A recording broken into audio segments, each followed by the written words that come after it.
Hello అందరికీ. ఈరోజైతే మీతో ఒక మంచి రెసిపీ అయితే షేర్ చేసుకుందామని అయితే వచ్చాను.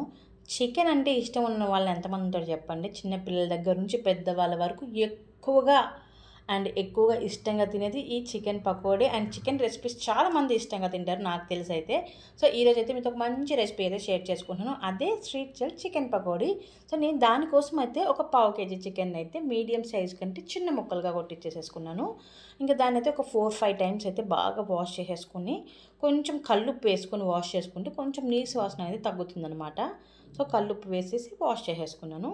ఆ తర్వాత ఉప్పు, కారము, ఒక నిమ్మకాయ చెక్క, సగం నిమ్మకాయ చెక్క. ఎందుకంటే ఇది పావు కిలో చికెన్ కాబట్టి నేను సగం నిమ్మకాయ చెక్క వేసుకున్నాను. ఒకవేళ మీరు హాఫ్ కేజీ అయితే ఫుల్ నిమ్మకాయ అయితే వేసేసుకోండి.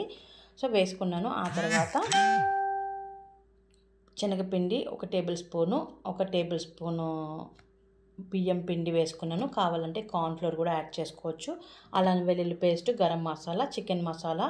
సో, ఇవన్నీ అయితే యాడ్ చేసేసుకొని, సో, వీడియోలో చూపిస్తున్న విధంగా అయితే బాగా కలుపుకున్నానండి. మొత్తం ఆ చికెన్‌కి మొత్తం అన్ని పిండ్లు మనం వేసుకున్న పిండ్లు, ఇంకా ఉప్పు, కారాలు, మసాలాలు అన్నీ బాగా పట్టే విధంగా అయితే కలుపుకొని, కొంచెం కొద్దిగా నీళ్ళు వేసుకొని బాగా కలిపేసుకున్నాననమాట. ఎక్కువ వాటరీగా ఉండొద్దు. కొంచెం నీళ్ళు వేసుకొని యాడ్ చేసుకుంటూ కలిపేసాననమాట. ఇంకా ఆ తర్వాత ఒక ఎగ్ అయితే కొట్టేసుకున్నాను. విత్ యెల్లోతో సహా వేసేసుకోండి ఎగ్. సో, ఒక ఎగ్ అయితే కొట్టుకొని వేసేసుకున్నాను.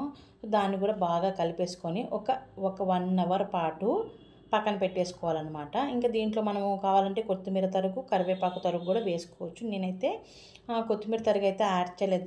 కరివేపాకు తరుగు అయితే యాడ్ చేయలేదు, కానీ కొత్తిమీర తరుగు అయితే వేసేసాననమాట. ఇంకా కొంచెం ఫ్లేవర్, ఇంకా కొత్తిమీర ఫ్లేవరు, కరివేపాకు ఫ్లేవర్ వస్తే కూడా బాగుంటుంది కదా. సో, అందుకని చెప్పేసి కొత్తిమీర, కరివేపాకు వేసుకోవచ్చు. నేనైతే కరివేపాకు వేయలేదనుకోండి, కొత్తిమీర తరుగు అయితే వేసేసుకొని బాగా ఒక 1 అవర్ పాటు పక్కన పెట్టేసుకున్నాను. ఒక 2 అవర్స్ పెట్టుకుంటే ఇంకా మంచిగుంటుందనమాట. మంచిగా అన్నీ మ్యాగ్నెట్ అయిపోయి బాగుంటుందనమాట పకోడీ. సో, నేనైతే ఒక 1 అవర్ మాత్రమే పక్కన పెట్టేసుకున్నాను. ఆ తర్వాత చూడండి, చికెన్ ఈ కన్సిస్టెన్సీలో ఉండాలనమాట. సో, ఆ తర్వాత నేనైతే ఒక బాండీ అయితే పెట్టేసుకున్నాను. బాండీలో మనకి తగినంత ఆయిల్ మాత్రమే వేసుకోండి. ఇంకోటి ఏంటంటే ఆయిల్‌ని రీయూజ్ చేయకండి. సో, పోతే పోయింది మనీ, కానీ రీయూజ్ చేయకండి ఆయిల్‌ని. అలా రీయూజ్ చేయడం వల్ల, సో, ఈ మధ్య వింటున్నాం కదా, క్యాన్సర్లు అలాంటివి రావడం అనేది ఉంటుంది కదా. అందుకని చెప్పేసి నేను చాలా తక్కువగా అయితే ఆయిల్ వేసుకొని, సో, ఈ ఆయిల్ నేను మళ్ళీ దేనికి యూజ్ చేయొద్దని అయితే అలా తక్కువగా వేసుకున్నాను అనమాట. కొంచెంగా వేసుకున్నాను. ఇంకా ఆ తర్వాత నేనైతే చికెన్ పకోడీ కోసం చేసుకున్న చికెన్ ముక్కలు అయితే ఏవైతే ఉన్నాయో వాటినైతే ఇలా ఒక్కొక్కటిగా నేను విడివిడిగా ఆయిల్ ఉన్న బాండీలో అయితే వేసేసుకున్నాను అనమాట. ఎప్పుడు కూడా మీడియం ఫ్లేమ్లోనే వేయించేసుకోండి. లేదంటే లోపల ముక్క ఉడకదు, పైన మాత్రం తొందరగా ఎర్రగా అయిపోతుంది. సో, మనం ఏం చేస్తామంటే వేగిపోయినాయి కదా, మాడిపోతాయేమన్న కంగారులో తీసేస్తూ ఉంటాం కదా. సో, అలా కాకుండా మీడియం ఫ్లేమ్లోనే వేయించుకుంటాం అనుకోండి. అప్పుడు ముక్క లోపల ఉడుకుతుంది, బయట కూడా చాలా చక్కగా వేగుతుందనమాట. ఆ తర్వాత ఇంకా నేను ఇది ఫస్ట్ బాగా వేయించేసుకున్నాను చూడండి. ఇంకా కొంచెం వేగాలి. సో, ఈ రకంగా వేయించేసుకొని కొంచెం మీడియం ఫ్లేమ్లోనే వేయించుకుంటున్నాను. చూసారు కదా, అలా మీడియం ఫ్లేమ్లోనే వేయించుకోండి.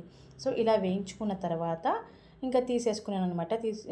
బయటైతే తీసేసుకున్నాను. ఇంకా కొంచెం బాగా ఎర్రగా అయిన తర్వాత, ఏగిపోయిన తర్వాత నేనైతే ఒక బౌల్లోకి అయితే తీసేసుకున్నాను. చూసారా, ఈ రకంగా అయితే వేగిపోవాలి. సో, చాలా అంటే చాలా బాగుందండి. నేను ప్రతిసారి చేశాను, ఒక 2, 3 టైమ్స్ కూడా చేశాను నేను చికెన్ పకోడీ. కానీ అంతకుముందు అంత టేస్ట్ అనిపించలేదు. కానీ ఈసారి మన street style chicken pakodi taste అయితే వచ్చిందనమాట. ఇంకా నేను నెక్స్ట్ సెకండ్ వాయి కూడా వేసేసుకుంటున్నాను. సెకండ్ వాయి కూడా ఒక్కొక్కటిగా విడివిడిగానే ముక్కలు వేసుకుంటూ ఉండాలి. సో, మనం బయట తీసుకొచ్చే చికెన్ పకోడీలలో మనకి ఎక్కువ బోన్సే ఇస్తూ ఉంటాడు. సో, చికెన్ తిన్న ఫీలింగ్ కూడా ఉండదు. చికెన్ పకోడీ తిన్న ఫీలింగ్ కూడా నాకైతే ఉండదనమాట. అందుకని చెప్పేసి నేనైతే ఈసారి ఇలా ట్రై చేశాను. కానీ చాలా అంటే చాలా బాగా వచ్చింది ఈసారి రెసిపీ. ఇది వచ్చేసి మన పిస్పై ఫుడ్ ఛానల్ నుంచి చూసి చేసిన రెసిపీ అనమాట. మన తేజ గారు చెప్పిన రెసిపీ టిప్స్ తోటి చాలా అంటే చాలా బాగా వచ్చింది. సో, ఇదండి ఈరోజు వీడియో. నచ్చితే లైక్ అండ్ సబ్స్క్రైబ్. అలాగే మీరు కూడా ట్రై చేసి ఎలా ఉందో ఖచ్చితంగా నా కామెంట్ సెక్షన్లో కామెంట్ చేసేసేయండి.